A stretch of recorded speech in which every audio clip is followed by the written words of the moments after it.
Bonjour à tous. Je me permets d'accueillir en votre nom Monsieur Lusquin Sculbla, qui nous fait l'honneur d'être avec nous.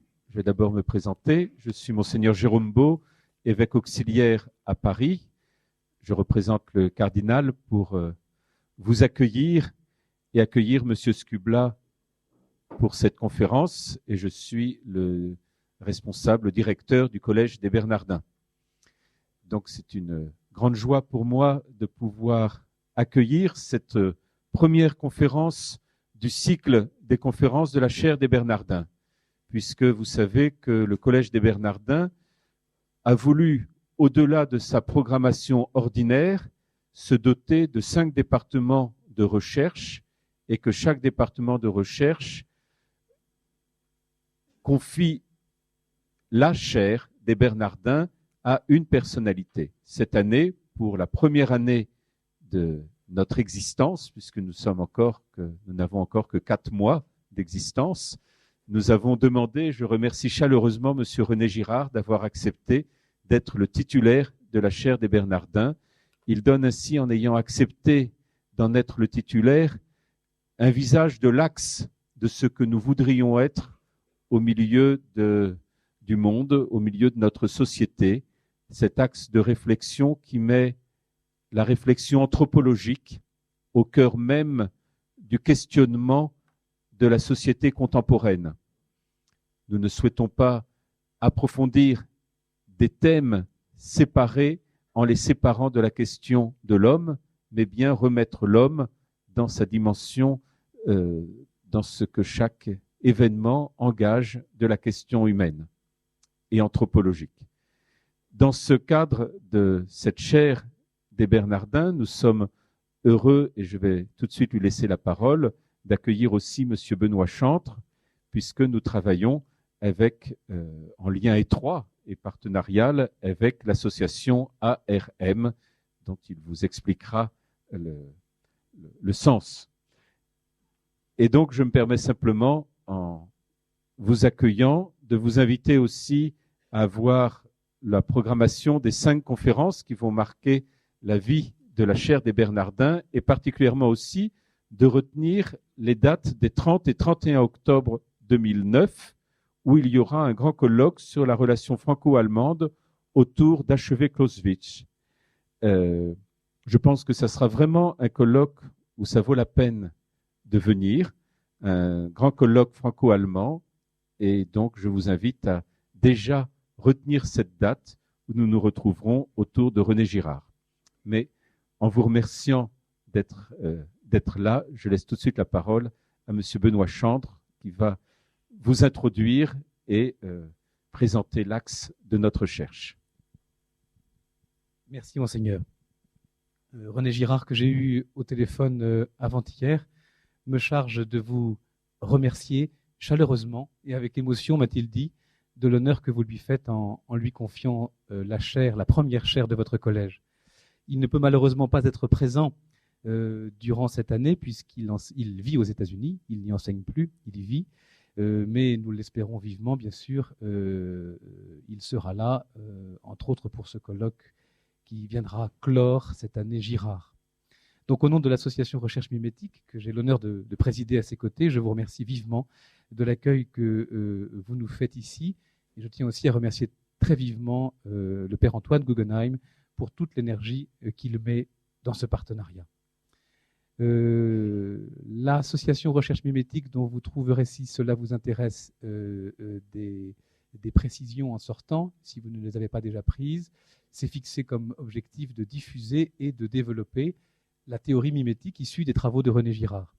C'est donc une association de recherche, mais qui produit de la recherche, qui organise des cours, des conférences, des colloques, et qui constitue une archive girardienne. Notre objectif n'est pas de constituer une église girardienne, loin de là, mais tout simplement de créer un lieu où on puisse faire débattre les grands moments et les grands aspects de cette œuvre avec un certain nombre d'autres pensées contemporaines. Je suis très heureux et je remercie vivement Lucien Sculbla qui a bien voulu essuyer les plâtres de cette année Girard, en étant le premier à entrer dans la fournaise. Je le présenterai brièvement car il ne veut pas que je sois long. Mais Lucien Scubla est un éminent anthropologue qui est l'un des rares à pouvoir être à la fois spécialiste de Claude Lévi-Strauss et de René Girard, auquel il a consacré une partie de son travail. Il est l'auteur d'un très beau livre sur Lévi-Strauss aux éditions Odile Jacob, Lire Lévi-Strauss, qui est paru en 1998, et il est l'un des meilleurs spécialistes de l'œuvre de René Girard. C'est donc à la convergence, et non pas à la réconciliation, à la convergence de ces deux anthropologies qu'il s'applique dans la conférence qu'il va nous donner ce soir, et ceci sur un cas d'école particulier qui est l'analyse d'une œuvre d'art. Car seule la découverte qu'on peut faire dans un tableau prouve que la méthode qu'on a utilisée est bonne, et je pense que celle de Lucien Scubla est excellente. Je lui laisse la parole et je le remercie. Je remercie Benoît Chantre de ses paroles trop élogieuses et je rentre tout de suite dans le vif du sujet. Priant de m'excuser pour ma voix qui est un petit peu cassée ce soir.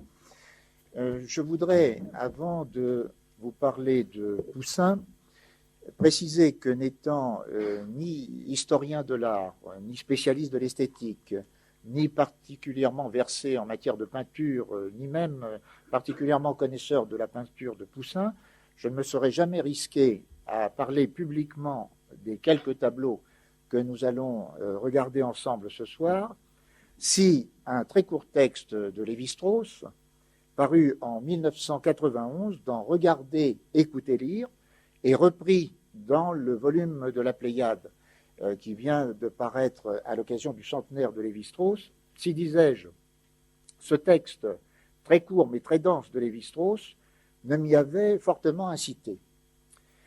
En effet, à l'époque, je cherchais à établir un pont le plus solide possible entre l'anthropologie structurale de Claude Lévi-Strauss d'une part et ce que l'on pourrait appeler l'anthropologie morphogénétique de René Girard, et donc de trouver un terrain susceptible de réunir deux auteurs qui, à première vue, semblaient vivre dans des univers intellectuels séparés, et qui d'ailleurs ne se sont jamais rencontrés véritablement, même dans les textes. Enfin, il y a eu il y a à peine une réponse, à un moment, indirecte de Lévi-Strauss à Girard, mais il n'y a pas eu de dialogue entre eux.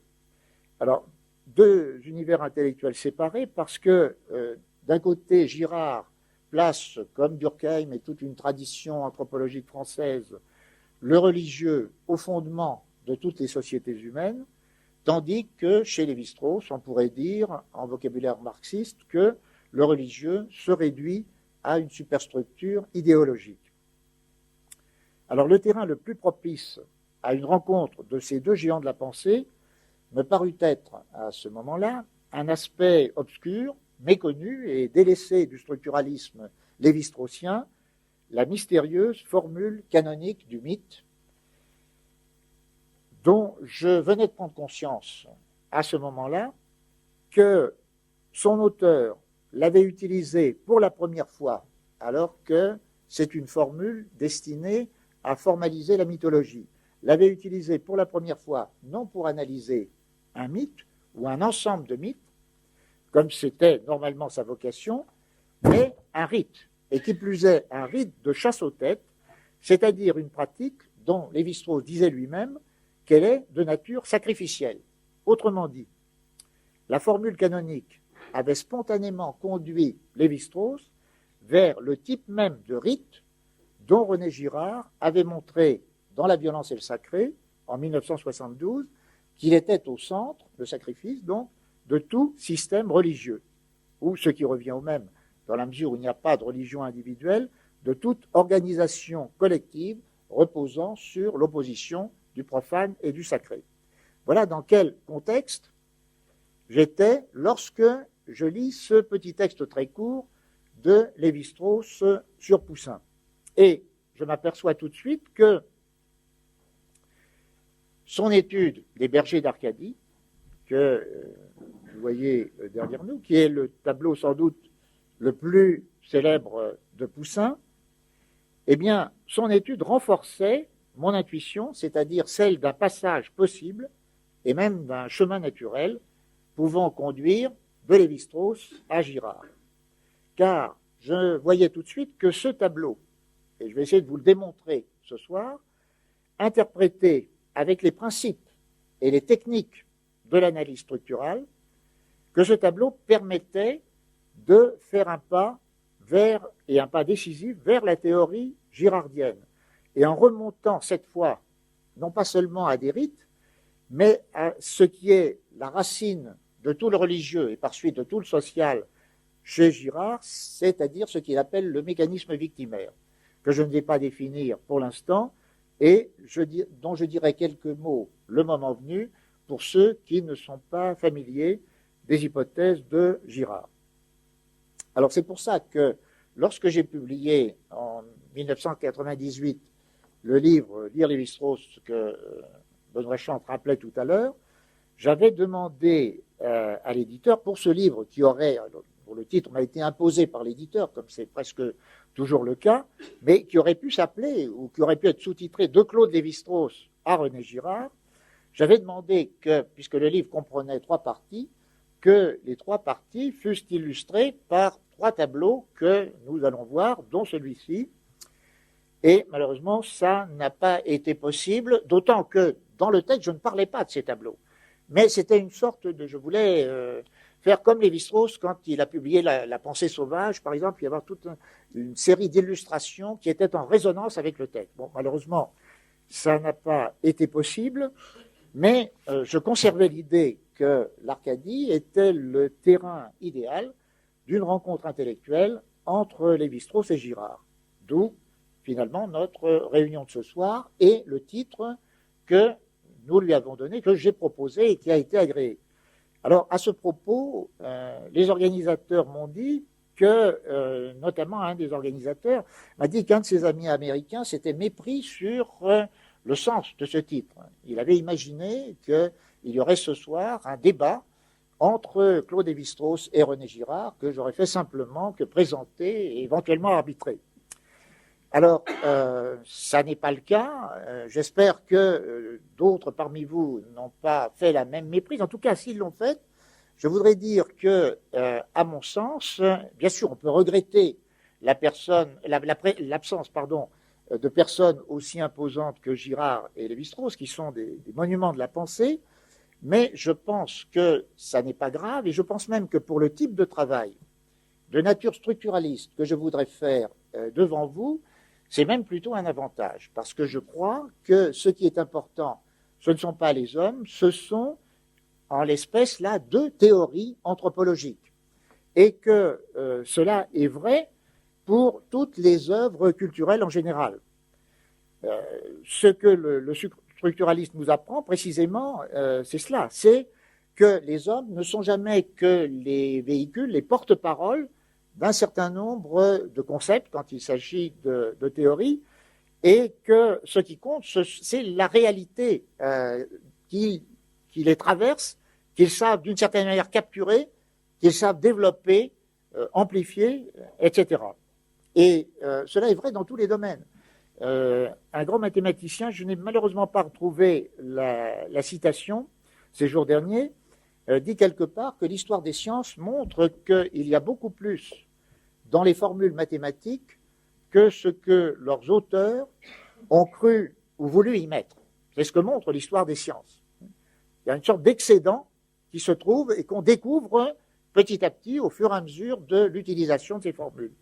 Eh bien, je dirais qu'on pourrait dire la même chose des théories anthropologiques, celles de Girard et celles de Lévi-Strauss en particulier, ainsi que de leurs objets, dont nous avons commencé à parler, les mythes et les rites, et plus généralement de toutes les œuvres culturelles, et notamment des œuvres d'art dont nous allons parler ce soir, et dont on pourrait dire qu'elles ont été engendrées, mais non pas créées par les hommes. Si la création, c'est une production totale ex nihilo.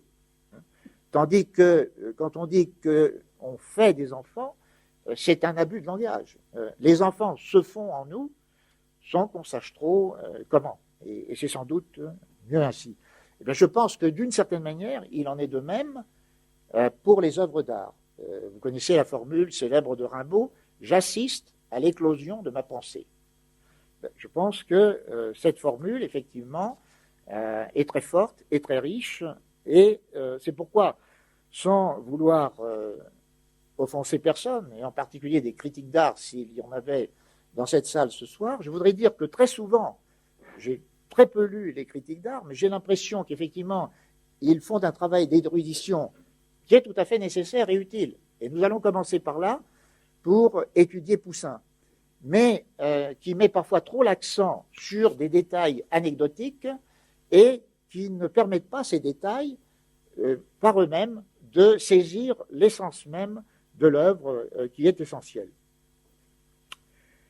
Alors, c'est d'ailleurs la thèse de Lévi-Strauss. On pourrait dire, avec Lévi-Strauss, de l'œuvre d'art, ce que lui-même dit plus particulièrement du mythe, mais en pensant lui aussi à toutes les œuvres d'art. C'est à propos d'ailleurs d'une œuvre musicale qu'il dit ce que je vais vous lire maintenant.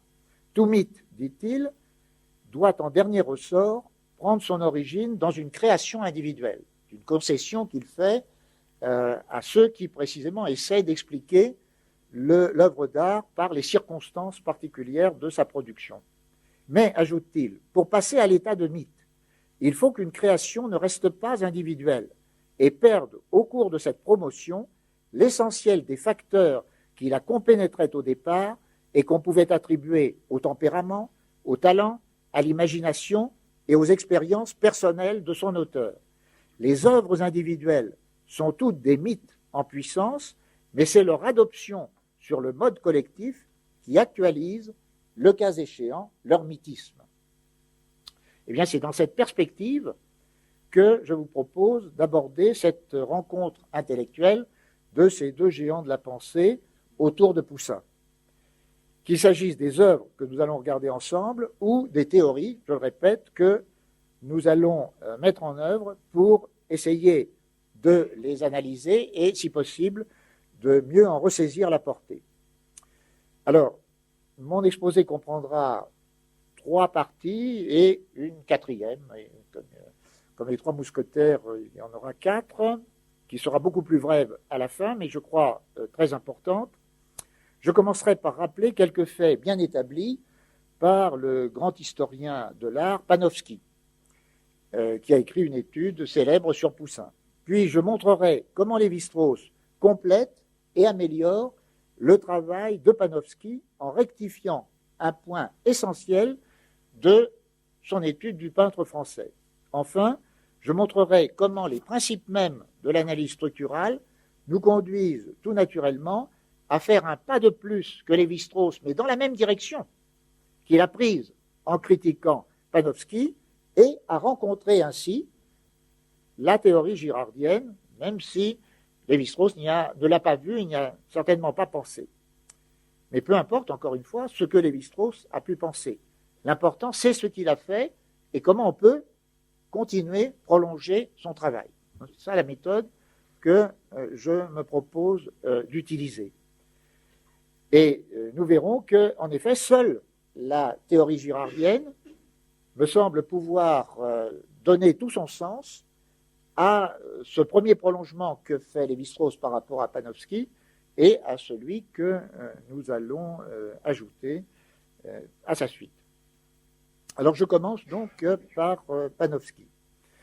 Alors dans un article célèbre dont je connais 2 versions, Panofsky a montré que Poussin s'était inspiré d'une œuvre intitulée Et in Arcadia ego, due à un peintre italien, Guercino, dit Le Guerchin, pour réaliser 2 tableaux associant eux aussi, comme le tableau du Guerchin, le thème de la mort à celui de l'Arcadie. Alors, je vais donc présenter d'abord, voilà, le point de départ. Voilà, donc l'idée, ce qu'a démontré Panofsky, la première chose, c'est que pour réaliser le tableau que nous avons vu tout à l'heure,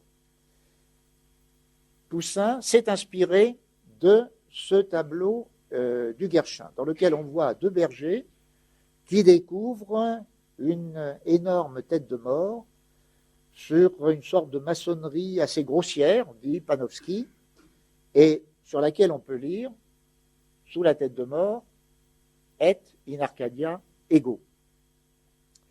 Donc, Poussin a repris ce thème et in Arcadia ego et va réaliser 2 œuvres sur ce même thème. La première se trouve dans un musée anglais et elle date, semble-t-il, de 1630. Elle a le même titre que le modèle italien. Je vais peut-être la montrer tout de suite pour savoir de quoi il retourne. Et la seconde, c'est celle que vous avez sous les yeux depuis le début de cette soirée, qui, elle, date, semble-t-il, de 1639, intitulée Les bergers d'Arcadie, et qu'on peut voir au musée du Louvre, et qui est probablement, comme vous savez tous, l'œuvre sans doute la plus connue de Poussin. Alors, qu'a montré Panofsky? Dans chacun de ces 3 tableaux, la formule latine est présente. Et Panofsky, elle est écrite en gros caractères, et elle est un élément majeur de la composition. Panofsky a montré que le Guerchin a été le premier à faire un usage pictural de cette formule. Il existait peut-être avant lui, mais il est le premier à prendre comme motif d'un tableau. Et il a montré par ailleurs que pour des raisons grammaticales indéniable, je ne suis pas un spécialiste du latin, mais apparemment, il n'y a pas eu de contestation là-dessus, encore que, bon, j'ai discuté avec certains, on pourrait discuter un détail, mais qui n'est pas important pour le propos de ce soir. Il a montré qu'elle pouvait seulement signifier, moi aussi, sous-entendu, la mort, je suis présente en Arcadie. Ego, c'est la mort. Et ça n'est pas le mort, et non pas, moi aussi, le mort, j'ai vécu en Arcadie. Ce qui est une traduction que ont donné des commentateurs dès d'ailleurs l'époque de Poussin et qui a été parfois reprise. Donc, ce que montre Panofsky, c'est que, pour des raisons grammaticales, je répète, il faut voir que c'est la mort qui parle et qui rappelle que même en Arcadie, elle est aussi présente. Bon, elle rappelle que sa puissance est en quelque sorte universelle, que rien ne saurait lui échapper. Alors, ce qui est curieux, c'est que, ayant établi ainsi qu'il y a 2 versions possibles de cette formule latine, une version correcte et une version fautive, quand il analyse les 2 tableaux de Poussin, eh bien, Panofsky fait au fond un travail qui consiste à dire que chacun des 2 tableaux représente au fond l'une des 2 versions. Dans son premier tableau, comme dans la toile du Guerchin, 2 bergers, alors on le voit, on voit 2 bergers surpris de découvrir une tombe surmontée par un crâne qui leur rappelle crûment que la mort exerce toute sa puissance, même en Arcadie. Poussin a seulement ajouté 2 nouveaux personnages dans sa composition. D'un côté, une jeune fille avenante, légèrement vêtue, accompagne les bergers pour souligner l'atmosphère érotique de l'Arcadie. Et d'un autre côté, un vieillard, dont tout le monde convient qu'il représente le fleuve Alphée, dont la présence, d'après Panofsky, n'est pas nécessaire. Il explique sa présence par le fait qu'il fait écho au Pactole, un autre dieu-fleuve de la mythologie, qui, comme Alphée, figurait dans une autre toile de Poussin, Midas se lavant dans le visage du Pactole, qui, à l'origine, était le pendant de celle qui nous intéresse. Donc c'est uniquement parce que les 2 toiles en question formaient un ensemble qu'il y avait une sorte de rappel du dieu Pactole qui serait présent dans le tableau que nous avons sous les yeux. Voilà la thèse de Panofsky, je répète. Alors, dans le second tableau, c'est celui que nous avons vu tout à l'heure, alors que voyons-nous? Eh bien, nous avons cette fois-ci 3 bergers et une femme impressionnante, richement habillée, drapée à l'antique, comme dira Lévi-Strauss, qui sont disposés symétriquement autour d'un monument funéraire. Ils ne sont pas, cette fois, fait remarquer Panofsky, arrêtés dans leur marche, comme dans les 2 tableaux précédents, celui du Guerchin et la première version de Poussin. Mais ils sont disposés dans une méditation, dans une contemplation paisible, dit Panofsky, autour du tombeau. Alors on remarque que le crâne, qui avait des dimensions déjà très modestes par rapport à la tête de mort qui était dans le tableau originel du Guerchin, a cette fois totalement disparu. Et la conclusion de Panofsky, c'est que dans ce tableau, la rencontre dramatique avec la mort, qui avait été mise en scène dans les 2 tableaux précédents, a disparu d'une certaine manière, a été remplacée par ce qu'il appelle une méditation absorbante de l'idée de mortalité. C'est simplement l'idée de mort autour de laquelle ces 4 personnages seraient en train de méditer. Alors, dernière chose dans l'étude de Panofsky qui est utile pour la suite de notre propos, Panofsky montre que la conception du rapport que la mort entretient avec la vie arcadienne s'est transformée au cours du XVIIIe siècle, jusqu'au point de s'inverser totalement. Et il cite à ce propos une œuvre de Fragonard, dont je n'ai pas la reproduction, dans laquelle 2 Cupidons, probablement, dit-il, les âmes de 2 amants arrachés l'un à l'autre par la mort, 2 Cupidons s'étreignent dans un sarcophage. Autrement dit-il, au Guerchin, qui nous rappelle que même en Arcadie, la mort est toujours présente, Fragonard semble répondre, même dans la mort, l'Arcadie peut encore exister.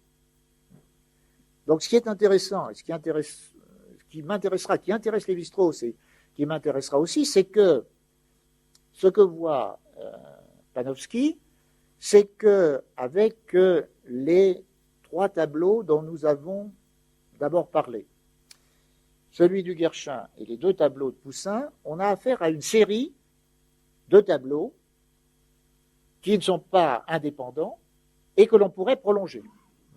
Et il donne un prolongement possible qui consiste finalement à aboutir à une situation, un tableau qui est diamétralement opposé à celui dont nous étions partis. Donc oui, il y a l'idée d'une mise en ordre possible. Il y a déjà un travail de type structuraliste ou pré-structuraliste. Voilà. Alors voilà l'étude donc de Panofsky pour l'essentiel de ce qui nous intéresse. Alors arrive Lévi-Strauss qui, dans un texte très très court, dont j'ai donné la référence tout à l'heure, que je pourrais rappeler éventuellement pendant la discussion si certains souhaitent des précisions.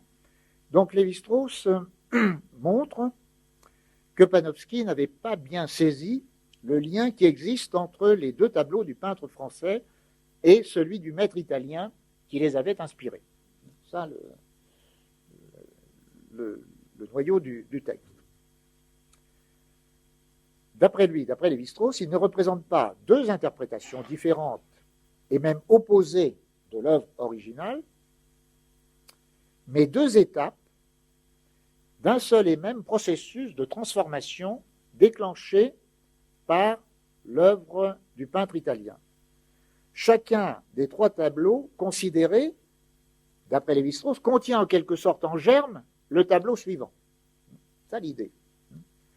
C'est que le Guerchin a déjà capturé un certain thème, mais c'est un thème dynamique qui bouge, qu'on ne peut pas enfermer dans une seule toile. Et il est porteur d'un dynamisme dont se saisit Poussin et qu'il va prolonger. D'accord ?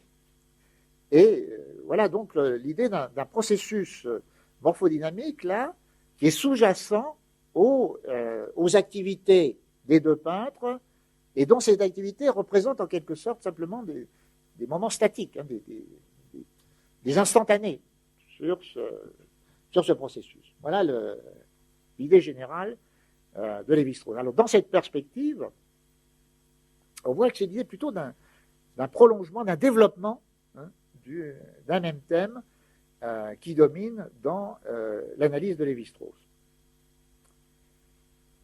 Donc, pour lui, on n'a pas affaire avec Poussin à deux interprétations opposées du tableau du Guerchin, mais on a plutôt à faire à trois tableaux dont la première version de Poussin est en quelque sorte un état, il parle d'états qui se succèdent, c'est-à-dire qu'il emploie la technique d'analyse qu'il emploie, il faut peut-être que j'ouvre une parenthèse brève là-dessus, sur la technique d'analyse des mythes. Lévi-Strauss soutient, vous savez qu'il s'agisse des mythes ou des contes, prenons un conte comme Le Petit Chaperon Rouge que tout le monde connaît, il existe plusieurs versions. Deux sont très connues, celle de Grimm et celle de Perrault, qui n'ont pas la même conclusion. Mais il y en a beaucoup d'autres.